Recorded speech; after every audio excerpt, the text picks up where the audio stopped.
రాత్రి చూసాం కదా మనం, దేవర ఇష్యూ మీకు తెలిసే ఉంటుంది. మొత్తం ఆపేశారు, అంటే ఎక్కువ ఓవర్ఫ్లో అయిపోయి, అంటే ఎవరికైతే పాసులు ఇచ్చారో వాళ్ళే కాకుండా పాసులు లేని వాళ్ళు తెలుసుకున్న వాళ్ళందరూ కూడా వచ్చేసేసి. అది ఎంత కష్టమైందంటే, నాకు ఎవరు ఫ్రెండ్స్ నాకు ఎప్పుడు ఎవరు అడిగారు 3 పాసులు కావాలని అడిగారు.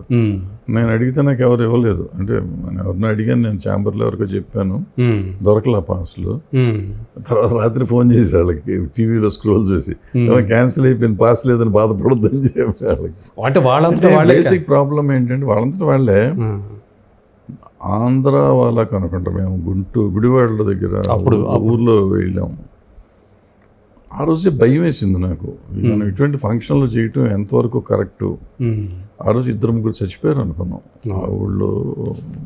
నేనే లాగా బయటికి పడిపోయి ఉంటే జనంలో స్టేజ్ మీదకి తొక్కిసలాడు స్టేజ్ మీదకి లాగి నీళ్లు పోసి లేపి చేస్తానికి 15 నిమిషాలు పట్టింది. సో ఈ ఫ్యాన్ ఫేరు అప్పుడే ఎంత ఉంటే వాళ్ళ ఎన్టీఆర్కి ఎంత ఉంటుంది. మనం talking about 10-15 years back. 15 years అయిపోయింది. మరి వాళ్ళు ఎట్లా ఉంటుంది ఆయనకి ఆ రోజున ఆయన అంత హడావిడి ఉంటే. సో ఇప్పుడు మరి న్యాచురల్గా ఉంటుంది. వీళ్ళు ఇటువంటి కొంచెం జాగ్రత్తగా చేయాల్సిన అవసరం ఉంది. ఇప్పుడు ఫ్యాన్స్ కోసం మనం చేయాలి. ఫ్యాన్స్ రెగ్యులర్గా ఫ్యాన్స్, అంతకుముందు కూడా ఎన్టీఆర్ ఫ్యాన్స్ చిత్తూరులోనే అక్కడ మోటార్ సైకిల్ మీద చచ్చిపోయారు, పడిపోతాయి, ఫంక్షన్కి వెళ్ళి వస్తాను. సో కట్అవుట్ గట్టితో చచ్చిపోయిన వాళ్ళు ఉన్నారు. ఈయన ఫ్యాన్సే కదా చాలామంది ఫ్యాన్స్. సో ఫ్యాన్స్ ముందు జాగ్రత్తగా ఉండటం చాలా అవసరం. ఇప్పుడు టీవీలు ఇంతకు ముందంటే మనకి ఏమి ఉండేది కదా, అక్కడే కావాలనుకునే వాళ్ళం. కాబట్టి ఇప్పుడు ఇంత ఛాన్స్ వచ్చింది కాబట్టి. రాత్రి కూడా పాసులు ఎవరికైతే లేవో వాళ్ళు లోపల పంపించలేదని వాళ్ళు ఫర్నిచర్ అక్కడ మొత్తం అద్దాలు ధ్వంసం చేసేసారంట. మామూలుగా చేస్తూ ఉంటారు. ఇప్పుడు ఫ్యాన్స్ అనే వాళ్ళకి హక్కు ఉందనుకుంటారు వీళ్ళు.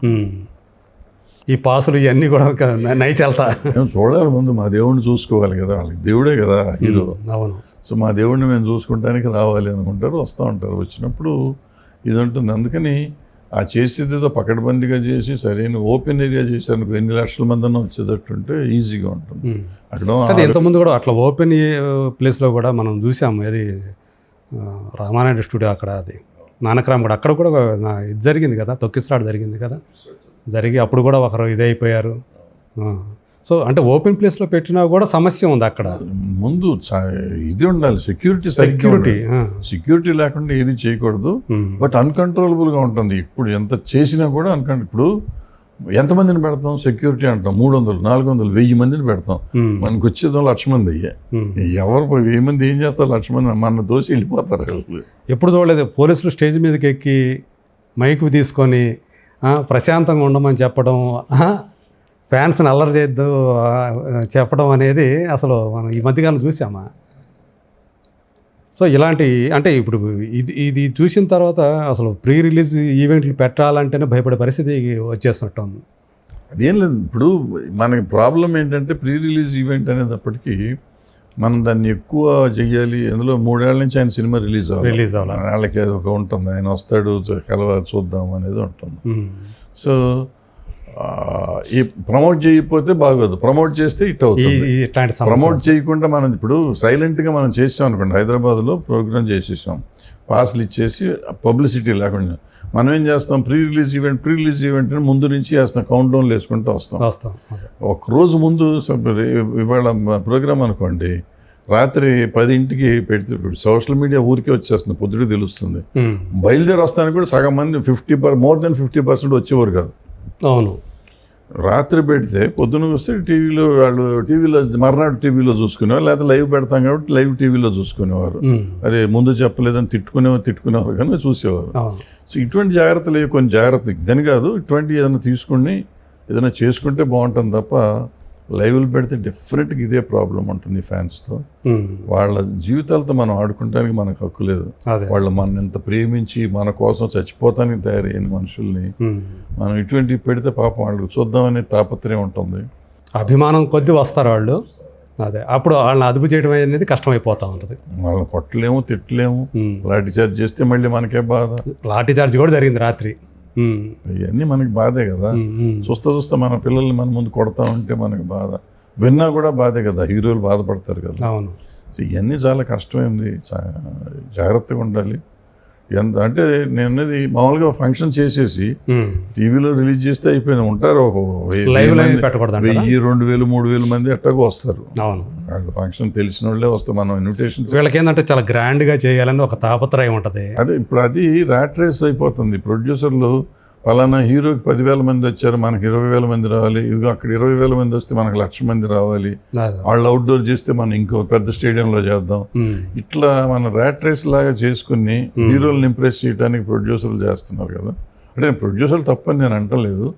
ఎవళ్ళకి తన సినిమా బాగుండాలి, ప్రమోట్ అవ్వాలనే తాపత్రయంలో వాళ్ళు కొన్ని తెలిసి తెలియక చేసే తప్పులు అంతకంటే లేదు. అంటే జాగ్రత్తగా చేసుకుంటే తప్పేం లేదు, ఎన్నైనా చేయొచ్చు. ఎంతోమంది ఈవెంట్లు చేస్తున్నారు, బ్రహ్మాండంగా చేయట్లేదు. అవును, సో ఈవెంట్ జాగ్రత్తగా చేసుకుంటే అంటే సెక్యూరిటీ అనేది బాగా టైటన్ చేసింది చేయాలి.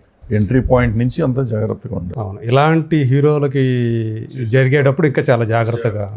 అంటే గతంలో మనకు అనుభవాలు ఉన్నప్పటికీ కూడా తగినంత మరి ఈ విషయంలో సెక్యూరిటీలో శ్రద్ధ తీసుకుంది. ఎంతసేపుగా అయినా కానీ హీరోలకి ఫ్యాన్స్ అంటే ప్రాణం. అవును, వాళ్ళు దాని మీద స్ట్రిక్ట్గా చేయమని చెప్పలేరు. వాళ్ళు చూసి చూడనట్టు ఉండండి అనే లెవెల్లోనే ఉంటారు వాళ్ళు. వాళ్ళని కాదని వీళ్ళు చేయలేరు. సో వాళ్ళని కాదని చేయలేకపోతే ఇట్లాగే జరుగుతూ ఉంటాయి. రైట్, థ్యాంక్ యూ అన్నయ్య. ఇంకా లాస్ట్ ఒక్క పాయింట్, హైడ్రా కూల్చివేత అనేది దీని గురించి ఏం చెప్తారంటే మనం చూస్తామంటే కొన్ని చాలా హృదయ విదారకంగా కనిపిస్తూ ఉన్నాయి. సో ఒక తండ్రి ఒక కూతురు వాళ్ళిద్దరూ కూడా రోధిస్తూ ఉంటారు. అంటే వీళ్ళు కూల్చివేసినవి కొన్ని. ఇక్కడ అంటే మంచి విషయమే, ఇక్కడ చెరువుల్ని కబ్జా చేసి అక్కడ కట్టడాలు కట్టిన వాటిని నిర్మూలించడం అనేది, తీసేయడం అనేది మంచి పనే. కానీ ఇక్కడ ఏం జరుగుతూ ఉంది, ఒక సామాన్లు ఎంతో కష్టపడి సంపాదించుకున్న డబ్బు, అది బఫర్ జోనా ఎఫ్టీఎల్లా ఏమీ తెలియదు వాళ్ళకి. వాళ్ళు అనుమతులు ఇచ్చారు, కడుతున్నారంటే ఖచ్చితంగా గవర్నమెంట్ అనుమతులు ఉండేవి కాబట్టి కడుతున్నారు. కాబట్టి మనం కొనుక్కోవచ్చు అనే అభిప్రాయంతో వాడు కొంటారు. ఇప్పుడు ఎన్ని సంవత్సరాల తరబడో కష్టపడి కూడా పెట్టుకుంది.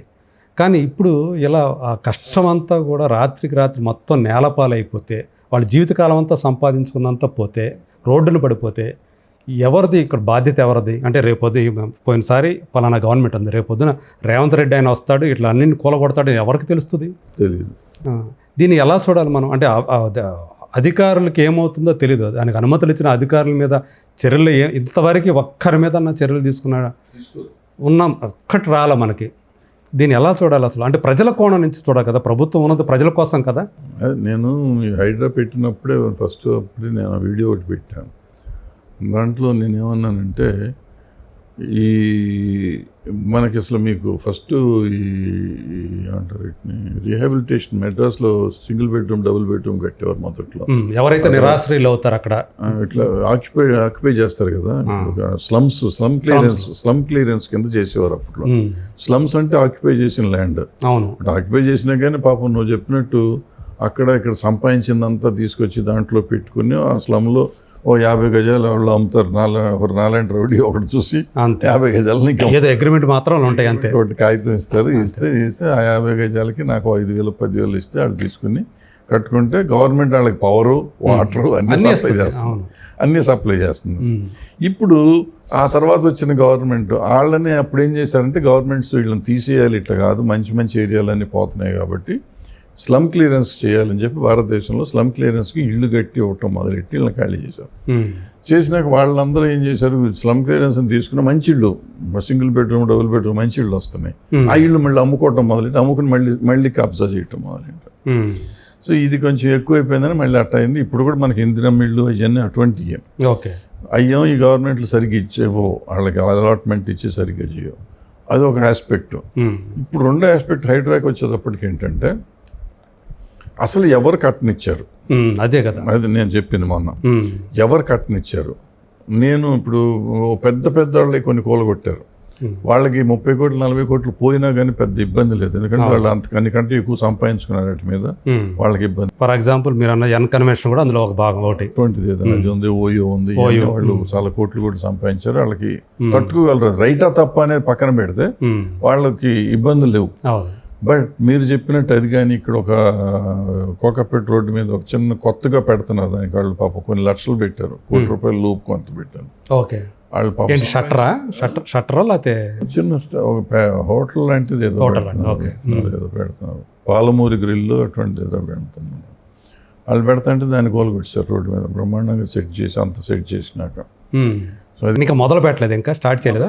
అవతల స్టాప్ ఓపెనింగ్ కనుక కోలుకొట్టారు. అయ్యో, వాళ్ళంతా సెట్ చేసి ప్రాపర్టీస్ అన్ని పెట్టుకుని కుర్చీలు టేబుల్ అన్ని రెడీ చేసి అటువంటి 2-3 చోట్ల పగలు కొట్టారు మొత్తం.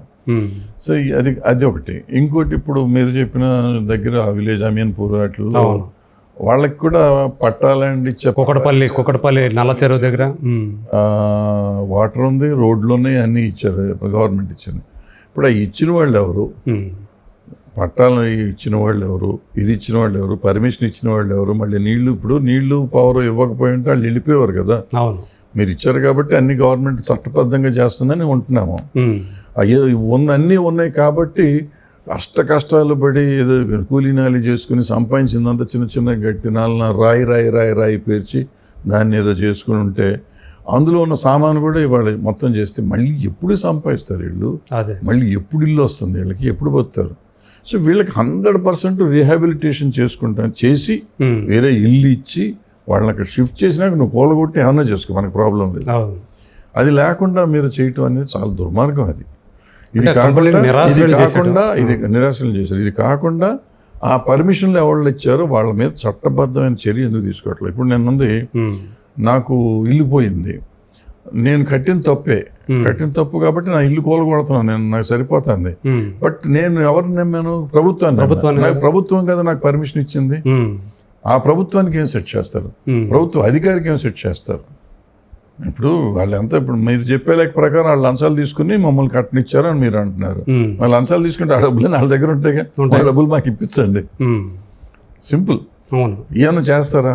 దానికి ఏమన్నా ఉందా? వాళ్ళ మీద ఎందుకు చట్టం తీసుకోవట్లేదు? చట్టబద్ధతతో వాళ్ళని ఎందుకు రెస్పాన్సిబుల్ చేయట్లేదు? వాళ్ళని రెస్పాన్సిబుల్ చేయాలి కదా, చర్యలు తీసుకోవాలి కదా. తీసుకోకుండా మన ఆస్తిని అంతా ధ్వంసం చేస్తే ఎక్కడుంటారు ఈ వీళ్ళు? మిడిల్ క్లాస్ ఫ్లాట్స్ ఉన్నాయి, కడతారు, ఈఎంఐలు కడుతున్నారు. ఇప్పుడు ఇల్లు కూలగొట్టావు, ఉండటానికి ఇల్లు లేదు, అదికి వెళ్ళాలి, ఇంట్లో సామాన్ అంతా నాశనం అయిపోయింది, ఇల్లు సామాన్ కొనుక్కోవాలి, లేని దానికోసం, లేని ఆస్తి కోసం ఈఎంఐలు కడుతూ ఉండాలి. లేని ఆస్తికి ఈఎంఐ కట్టాలి, అద్దె కట్టాలి, మళ్ళీ సామాన్ కొనుక్కోవాలి. వీళ్ళు ఏమైపోతారు? మిడిల్ క్లాస్ అదే ప్రాణం పోతుంది వాళ్ళకి. అసలు తలుచుకుంటే అసలు అదే అప్పుడు చెప్తాను, ఇంక మేము ఆత్మహత్య చేసుకోవడం తప్ప మాకు వేరే దిక్కు లేదు, దారి లేదు అని చెప్పి కూడా అంటున్నారు. నిజంగా దిక్కు లేదు, అంతే కదా. ఎక్కడి నుంచి ఉంటుంది? ఊరికే కనపడవచ్చు, స్కూటరో కారో ఉండొచ్చు, ఇంట్లో ఏసీ ఉండొచ్చు. ఇప్పుడు మనకి ఇంట్లో ఏసీ ఉన్న ప్రతివాడు రిచ్ మ్యాన్, కారు ఉన్నవాడు ప్రతివాడు రిచ్ మ్యాన్ అంటే ఇప్పుడు చొక్కా తీస్తే తెలుస్తుంది లోపల ఎన్ని బొక్కలు ఉన్నాయి. సో వాళ్ళందరినీ మనం consider middle class, lower middle class, poor, వీళ్ళు 3 సెక్షన్లు మాత్రం చాలా ఇబ్బంది పడుతున్నారు. ఆ విషయాన్ని కన్సిడర్ చేయాలి కదా ఖచ్చితంగా గవర్నమెంట్ అనేది. 100% చేయాలి, 100% చేయాలి. చేయకపోతే మాత్రం తప్పది. అది చేసి చెయ్యాలి. మిగిలిన పెద్దవాళ్ళే కొట్టుకుంటారు, ఏమన్నా చేసుకోండి ప్రాబ్లం ఉండదు. కానీ వీళ్ళకి మాత్రం వాళ్ళని రీహాబిలిటేట్ చేసి ఏమన్నా చేస్తే బాగుంటుంది. ఓకే అన్నయ్య, thank you so much. So అన్నీ మాకు క్లారిటీ ఇచ్చినందుకు. సో ప్రధానంగా ఇది ఏదైతే మీ రీడ్రెస్సల్ ప్యానల్ ఉందో దానికి సంబంధించినటువంటి ఫుల్ క్లారిటీ అయితే ఇచ్చారు. ఏం జరుగుతుంది ఏంటనేది ఇండస్ట్రీకి సంబంధించి మీరు ఏమి టేకప్ చేస్తారు, ఎలాంటివి, ఇవన్నీ కూడా. అంటే ఫర్దర్గా ఇదొక మీరు అన్నట్టు కేసు స్టడీగానే తీసుకున్నప్పటికీ కూడా దీన్ని ఒక ఎగ్జాంపుల్గానో లేకపోతే ఒక వార్నింగ్ లాగానో తీసుకొని మిగతా వాళ్ళందరూ కూడా జాగ్రత్త పడాలని పడతారు అని ఆశిద్దాం. థ్యాంక్ యూ సో మచ్ అన్నయ్య. Thank you.